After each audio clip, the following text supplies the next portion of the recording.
Welcome to Down the Garden Path, where each week we discuss down-to-earth tips and advice while doing our best to help you seasonally manage your garden and landscape. I'm Joanne Shaw, owner of Down2Earth Landscape Design, and with me is my co-host and co-author, Matthew Dressing. Hello, everyone, and thanks for joining us. I'm Matthew Dressing, owner of Natural Affinity Garden Design. As landscape designers and gardeners, we believe it's important and possible to have great gardens, which are sustainable and low maintenance, and we want to help you make it happen. That's right. And tonight we're going to chat a bit about something that's very timely this time of year, right? Lots of lawn questions. That's right. Every year we get lots of lawn questions. So today we thought we would throw in our quick episode of 5 fall lawn care tips to keep you on track this fall. If you're here in the GTA, you know that we've had a very long, warm, extended fall, and there's still lots of leaves to fall and grass is growing. So there's still some things that we can do out in our yard. Obviously, as we have lots of listeners from different parts of North America. The timing may or may not be off here, but it is, or you may be ahead of us, or we might be ahead of you. But here are 5 fall tips that we'll chat about quickly to keep your lawn looking fabulous going into the winter and give it a good head start in the spring. So, tip number 1, now is the time to aerate and dethatch if you haven't. It's something you don't have to do every single year. Every year to year and a half is good. You just kind of want to watch your lawn and watch that thatch layer. So what is thatch? It's basically that dead layer of grass that we see when we look into the grass. So if you go to your lawn and spread the grass open, or you can see maybe you have some weak spots, but there's a layer of dead grass there just above the soil. That is our thatch layer. If it gets too thick, it can bury the crowns. And what will happen is our lawns will start to suffer or not grow as vigorously. So it's good just to kind of come out and dethatch that, take that away.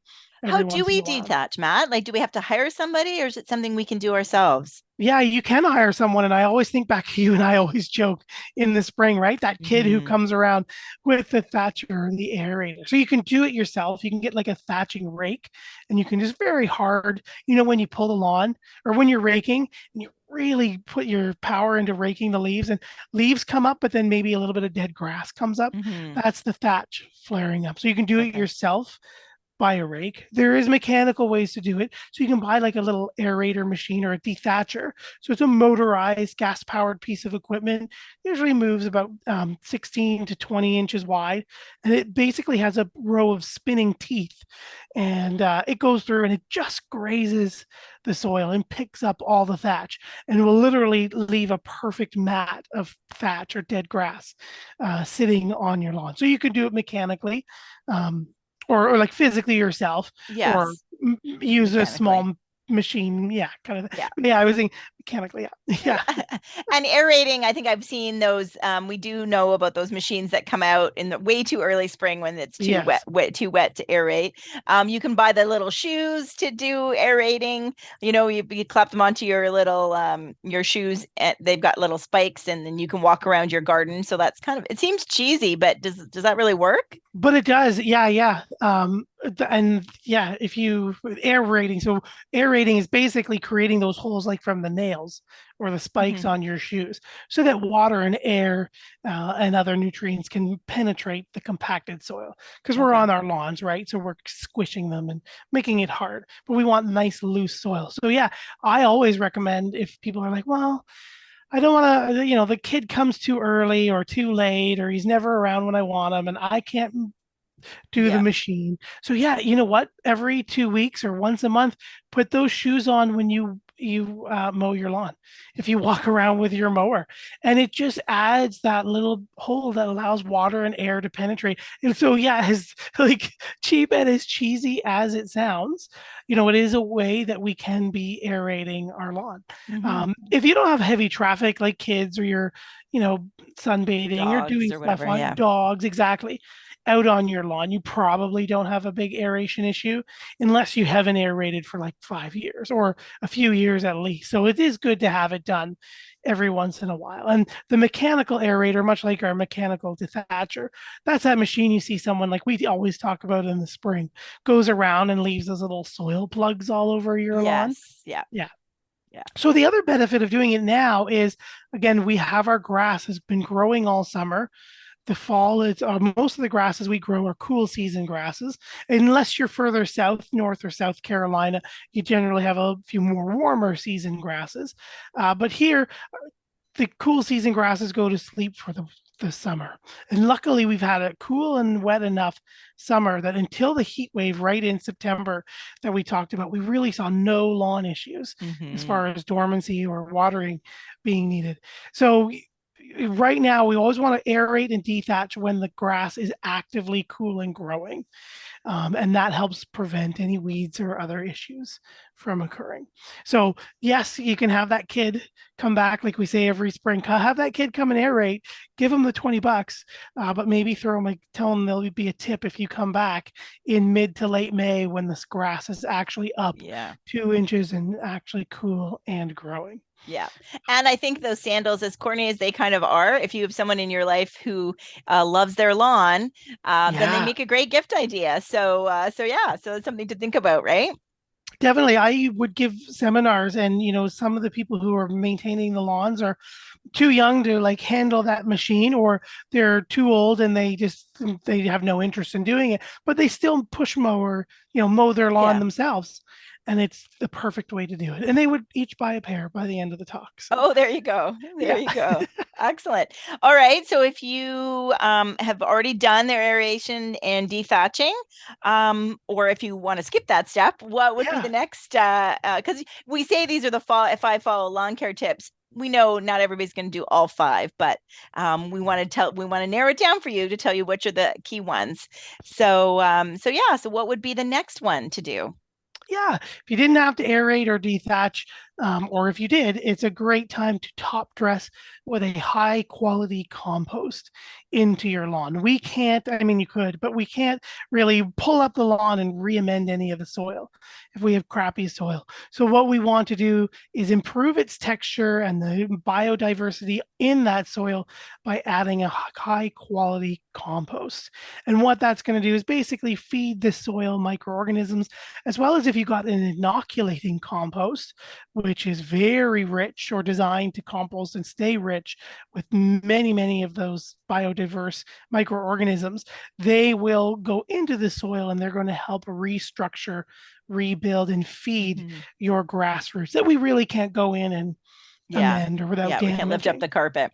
When you say inoculated, do you something like mushroom compost, that type of thing? Yeah, like a mushroom compost or an ocean compost. I always, again, I think for FARD, their biosol compost is nice and very rich in nutrients and microorganisms as well. Right. Yeah, because compost, you can buy like a mulching compost. So it's compost, much like our composted pine bark or nuggets, right?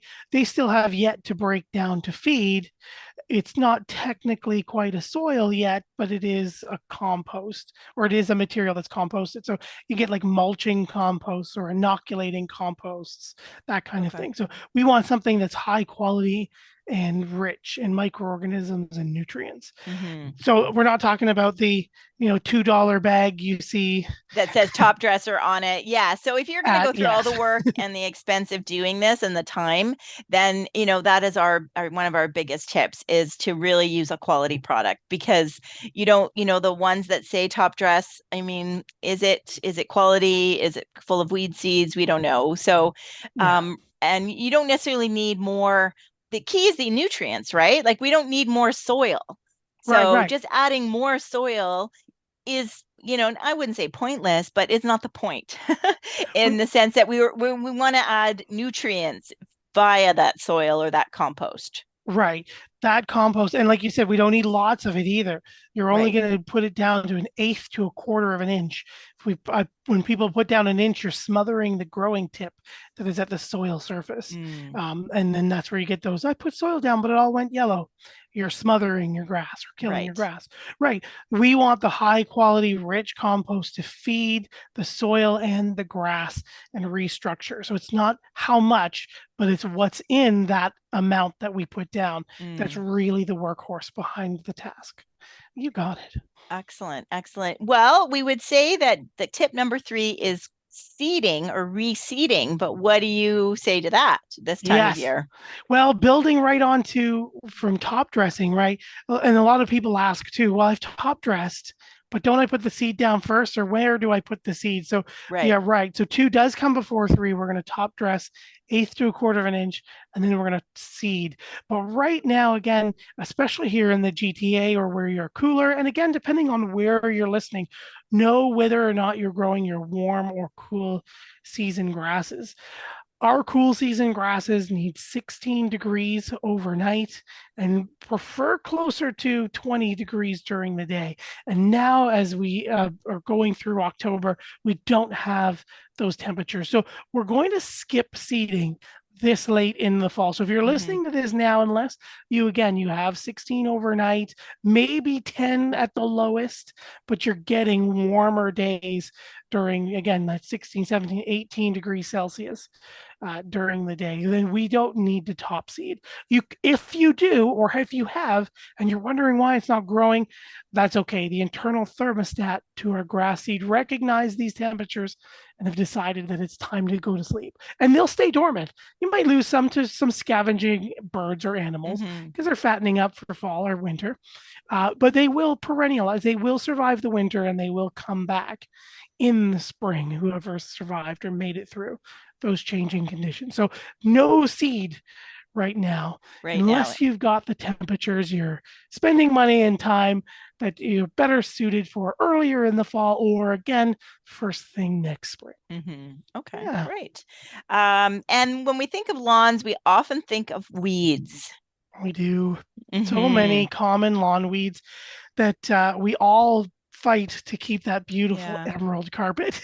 And again, there's that whole out there's that both sides of that corn, 2 sides of corn. Well, it's rounded, but 2 sides of that, keep the weeds or not to keep the weeds in the lawn. For those who are enjoying that lovely emerald green carpet, they are into growing the lawn, or they want as few weeds as possible. Corn gluten is another timely activity that we can do that's going to help. Maybe not right now, again, because as we cool down, our soils and our grasses are going to become a little bit more inactive until they go to sleep, but more so for the spring. So corn gluten, if you're unfamiliar, it is a corn byproduct. We want corn gluten, not corn meal. Right. They're different things, but the corn gluten has a corn protein in it that's strong enough that any seed, including grass seed, when down, when it absorbs this protein, it shuts down. It's basically creates this layer that stops our grass seed from growing.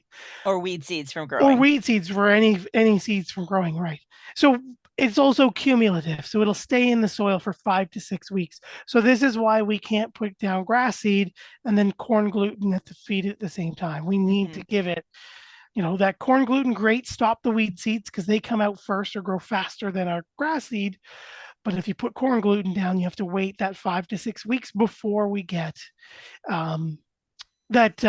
put down our grass seed kind of thing, so we can stop those weeds. But it is cumulative. So putting it down now, we're going to start to see it dissolve and break down and move in through the winter and help us prevent the spring's grass weed seeds, the grass or the weed seeds we're going to see in the grass first thing in the spring. So we can put that down. Yes, it does have a little bit of nitrogen in it, but it is more of the byproduct. So the main product is that corn, the corn protein, that's going to stop the weed seeds. Right. I mentioned corn meal earlier. The reason we don't use corn meal is because it's so much finer. It doesn't have the concentration of that protein. So you might find it more inexpensive or have an excess to it, but you'd have to put so much of it down that it's worthless. You're going to have like a yellowy orange lawn and a powder in there. That's not going to do anything for you. Yes. Yeah. And I know in the past, we've had a lot of people say, oh, I tried corn gluten and it didn't work. Well, that's it's not one and done. Like I think Right. everybody wants a one and done solution. And with our pesticide ban and herbicide ban, there's no one and done anymore. So that's why we recommend, doing it in the fall, doing it again in the spring, and then doing it again the following fall to really get on top of those weeds. And especially if you've got, you're near conservation, or if you're near public spaces where you have a lot of weeds blowing in, it's a Hmm. really good tool to try and get ahead of the weeds that are harder to control from some coming in from somewhere else. Yeah, and it's nice that you mentioned again, the weed seeds blowing in from adjacent Mhm. areas, right? Because the weed seeds, they don't all, okay, it's spring, let's weed or like let's seed between, this time and end. All the different weeds have different life cycles. And so they're Mhm. seeding at, different points throughout the season, right? We all know when the thistles pop out and Mhm. blanket everybody, and then we get a huge, Yeah. spurge. But so when you're going away, if you have weeds or you have an exposed soil, right, you can put it down for that 5 to 6 weeks as long as it gets watered in, and that create that barrier when you're away. Or you've Mhm. planted and seeded everything in your garden, but you've got exposed soil and maybe it's still filling in. It doesn't affect mature plants, only seed plants grows, or seeds that are just starting to grow, plants that are young. So you can put that down to help create that barrier. So you can put it down at multiple times, outside of, but the main use is putting in down for your lawns for sure. Right. I also like, as you say, it's not a one and done, right? It is an organic solution. So organic methods work different than chemical or synthetic methods, right?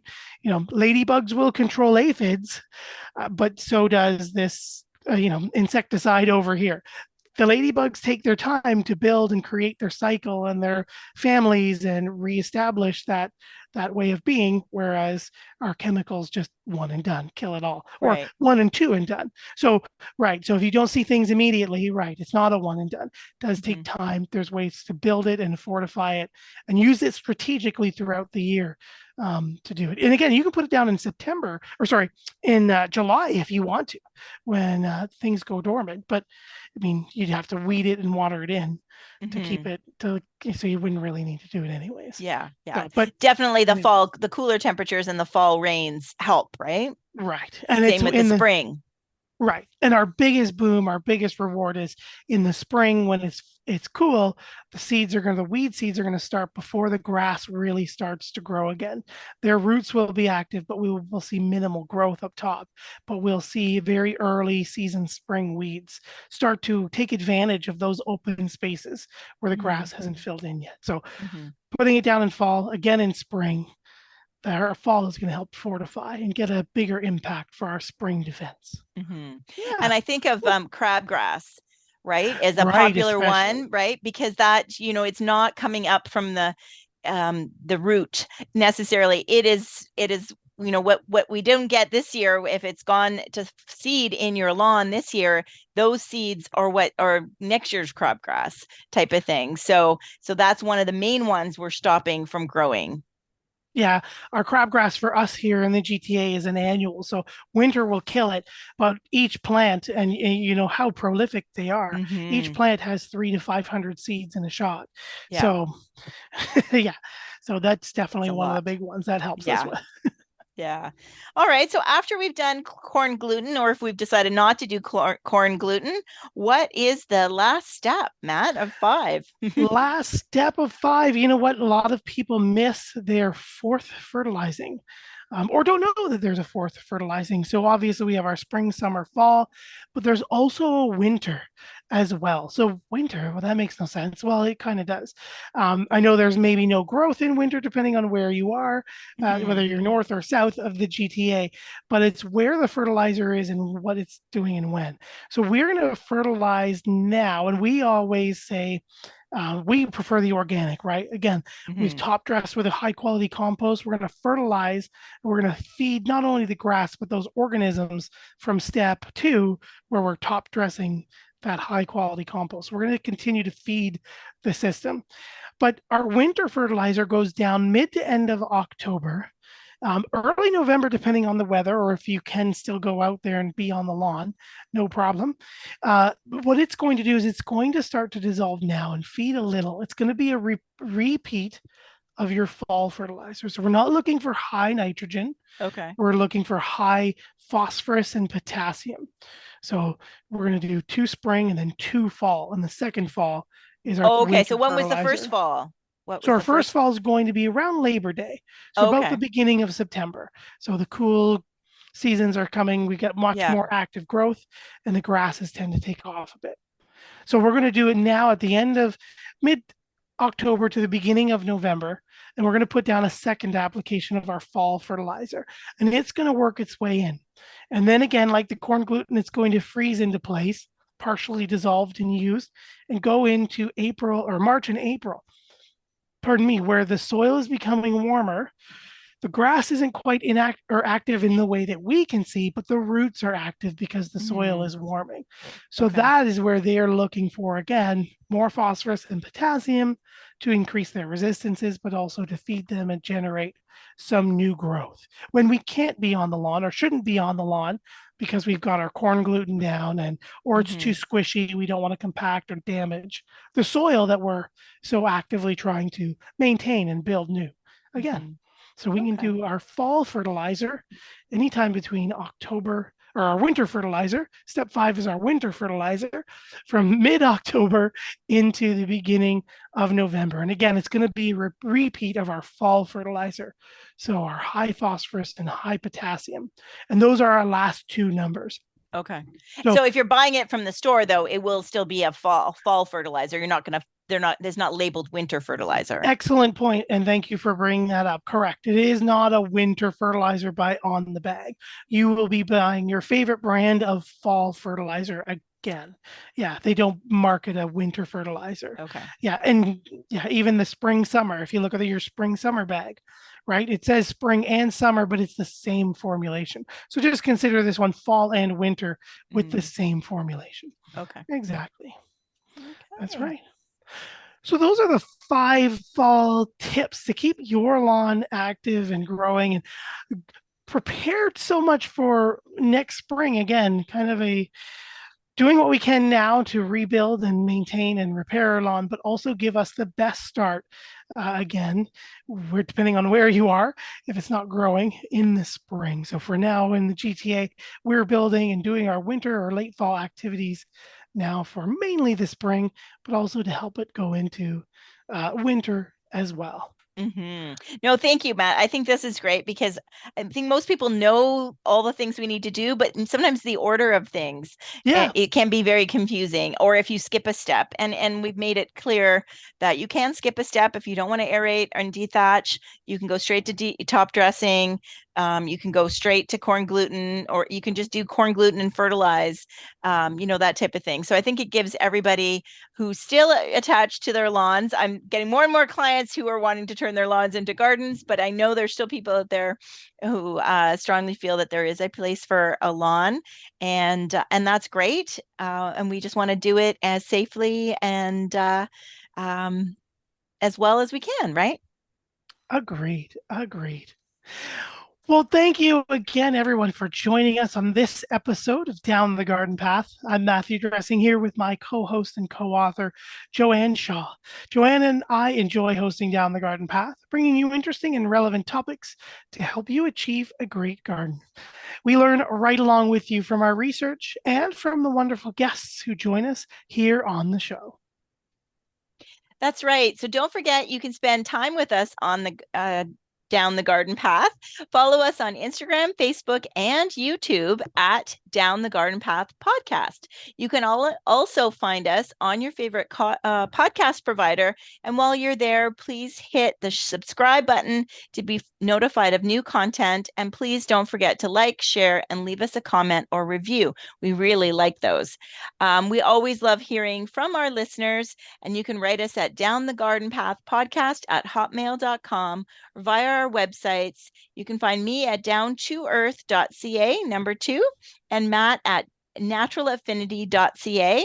And I also want to remind you, if you are wanting to know when to do what in your garden, please don't hesitate to pick up our book, Down the Garden Path, a step-by-step guide to your Ontario garden. We do cover lawn. We cover it month by month because it's, not as much to tell you what to do, it's when to do it.